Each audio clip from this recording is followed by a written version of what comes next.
पुनः गांव-गांव में फिर हम अपने धर्म संस्कृति को एक तरह से जागरण कर रहे हैं। इससे एकल अभियान के माध्यम से हम गांव-गांव में कई कथाकार तैयार किए हैं। भारत सदियों से अपना सनातन संस्कृति रही है और विश्व में इसका पहचान रहा है।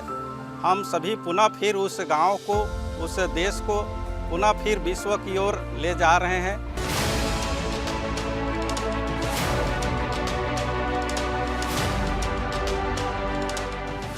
नमस्कार, एकल भारत में आप सभी का बहुत बहुत स्वागत है। मैं हूं आपके साथ सृष्टि शुक्ला। आप मेरे साथ देखना शुरू कर चुके हैं एकल कर्मवीर। एकल कर्मवीर में हम आपको मिलवाते हैं ऐसे कर्मवीरों से, ऐसे योद्धाओं से जो समाज में लगातार बदलाव लाने का काम कर रहे हैं। लेकिन समाज में जो हमारा जीवन है वो बिना संस्कारों के मानिए अधूरा है।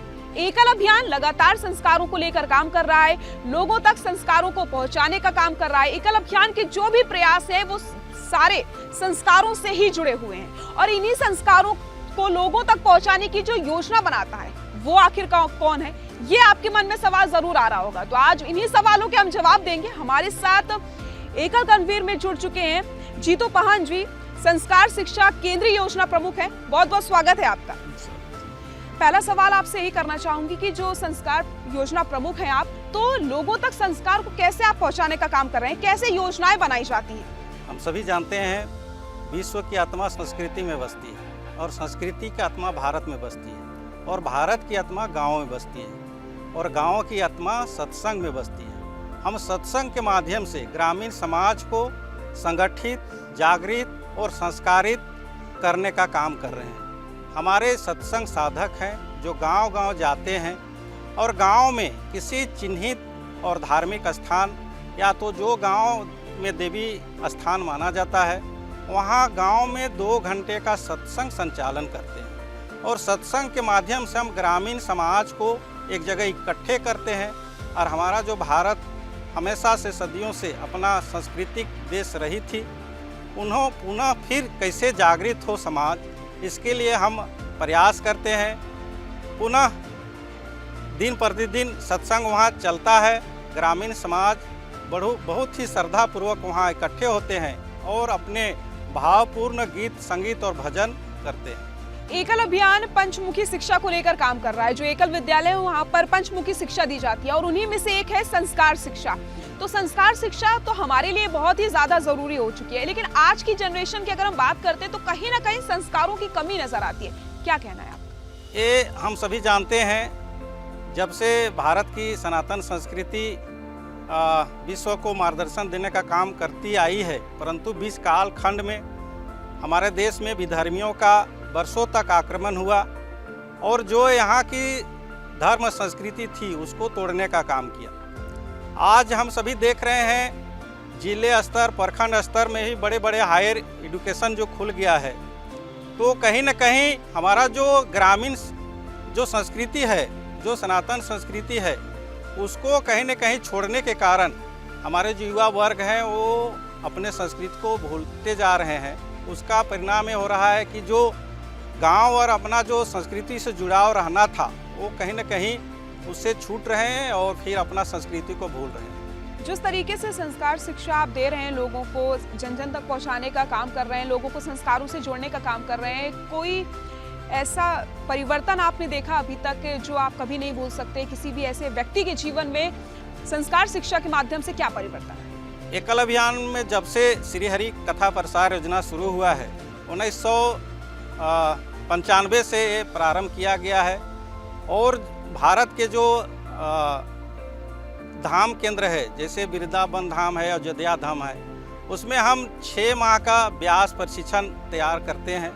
व्यास प्रशिक्षण में कथाकार प्रशिक्षण लेते हैं और पुनः वो गांव में जाते हैं। ये युवा गांव से ही हम चयन करके लाते हैं, वैसे युवा जो कम से कम मैट्रिक अथवा उनके समकक्ष पढ़ाई किया हो और जिनका शारीरिक स्वस्थ हो, जो शारीरिक रूप से स्वस्थ हो और गांव-गांव में प्रवास कर सके, उसको हम चिन्हित करते हैं और उन्हीं ग्रामीण वनवासी समाज को हम व्यास प्रशिक्षण की उपाधि देकर पुनः गांव में अपने जाते हैं, प्रवास करते हैं और जो हमारे भारत की जो महापुरुष श्री राम भगवान, श्री कृष्ण भगवान के कथा करते हैं और पुनः फिर हमारे समाज को एक तरह से हमारे महापुरुषों का कथा कर हमारे समाज को जागरण करने का काम करते हैं।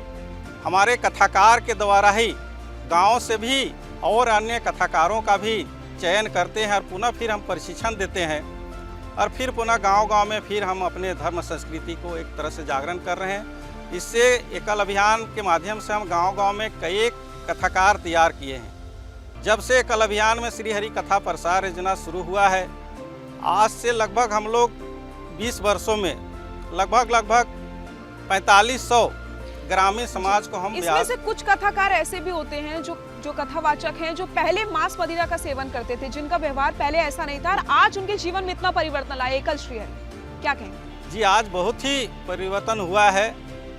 जो व्यास वो सीधे सीधे ग्रामीण समाज से हैं, वनवासी समाज से हैं और वनवासी समाज का भोजन एक कहें तो वो एक तरह से मद्यपान भी रहता है और मांसाहारी इस तरह से भी रहते हैं लोग। लेकिन जब से एकल में जुड़ते हैं, व्यास का प्रशिक्षण लेते हैं, एक तरह से व्यास प्रशिक्षण प्राप्त करने के पश्चात पुनः वो सभी प्रकार का जो उनका नॉन वेज का जो सेवन रहता है, परिवार में भी रहता है, वो समय छोड़ते हैं, साथ में अपने परिवार के लोग भी छोड़ रहे हैं। इस तरह से पूरे गांव-गांव में एक तरह से हम लोग माहौल बना पाए हैं। बिल्कुल, आपने ऐसे कथावाचक बनाकर संस्कारों तक तो उनको पहुंचा दिया, लेकिन कई चीज़ें ऐसी हमने देखी हैं, एकल ने ऐसे प्रयास किए हैं कि कई ऐसे गांव थे जहां जो लोग अपने आराध्य को भूल चुके थे, भगवान श्री राम को, कृष्ण जी को भूल चुके थे, लेकिन एकल के माध्यम से एक बस जाती है जिसमें राम दरबार, कृष्ण दरबार होता है और उनके आराध्य को उन तक पहुंचाया जाता है। जब आराध्य उनके पास स्वयं जाते हैं तो वो पल कैसा होता है? संस्कार शिक्षा के अंतर्गत ही एक उत्सव विभाग है जिसमें श्री हरि मंदिर रथ गांव-गांव हम दर्शन के लिए ले जाते हैं। श्री हरि मंदिर रथ में ही भगवान श्री राम श्री कृष्ण विराजमान होते हैं और जब गांव में दर्शन के लिए आते हैं तो गांव के पूरे सभी समाज के लोग श्रद्धापूर्वक दर्शन करते हैं। गांव में एक माहौल बना रहता है, उत्साह का माहौल रहता है। गांव एक राममय कृष्णमय इस तरह से रूप बना हुआ रहता है।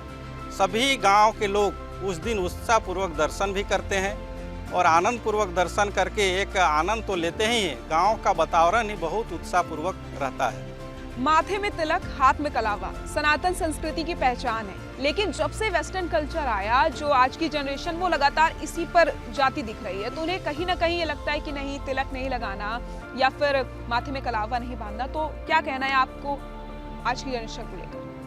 आज के जनरेशन को कहना चाहेंगे, भारत सदियों से अपना सनातन संस्कृति रही है और विश्व में इसका पहचान रहा है। हम सभी पुनः फिर उस गांव को, उस देश को पुनः फिर विश्व की ओर ले जा रहे हैं। तो एकल अभियान इसमें बहुत ही सहयोग कर रहा है और हम चाहेंगे सभी समाज के लोग और जितने युवा के लोग हैं, युवा वर्ग हैं, अपने जो मूल भारत की जो संस्कृति रही है उस संस्कृति को स्वयं ग्रहण करें। आदर संस्कार तो स्वयं करें ही, आने वाले सभी जनरेशन को स्वयं आप भी शिक्षा दें, ये मैं सबसे निवेदन करूंगा। बिल्कुल जीतू जी, एक और सवाल, मेरा आखिरी सवाल आपसे यही है कि गाँव के में तो हम लगातार संस्कारों को पहुंचाने का काम कर ही रहे हैं, ठीक है। ग्रामीण जो है वहाँ पर आपको आजकल लोगों के जो आचरण वो मिल जाएंगे, वो प्यार सत्कार आपको मिल जाएगा, लेकिन शहरी इलाकों की अगर हम बात करें तो क्या संस्कार शिक्षा जो आपके माध्यम से, एकल के माध्यम से पहुंचाई जा रही है, तो शहर में संस्कारों को जीवित रखने के लिए, संस्कार के प्रचार के लिए और सनातन संस्कृति को पहुंचाने के लिए आगे क्या योजना बनाई जाएगी? जी, एकल अभियान के अंतर्गत ही हमारा जो विभाग है, एक एकल सुर ताल टीम है, उसी तरह से भजन संध्या का एक भजन टोली का भी टीम है और अभी इधर जुलाई माह से, इसी वर्ष जुलाई माह से नगर कथा आयोजन इस तरह से हम लोग योजना बनाए हैं। शहरों के जितने महानगर है और छोटे शहर भी हैं, तो सभी स्थानों पे हमारे जो भजन टोली, एकल सुर ताल टीम और नगर कथा आयोजन के माध्यम से हमारा जो सनातन संस्कृति है उसको पुनः उस शहर और जितने हमारे समिति के लोग हैं, उनके बच्चे हैं, अधिक से अधिक लोग जुड़ें और एकल अभियान के साथ सहयोग में भागीदारी निभाएं, स्वयं भी निभाएं और जो भी बच्चे हैं वो भी भाग लें।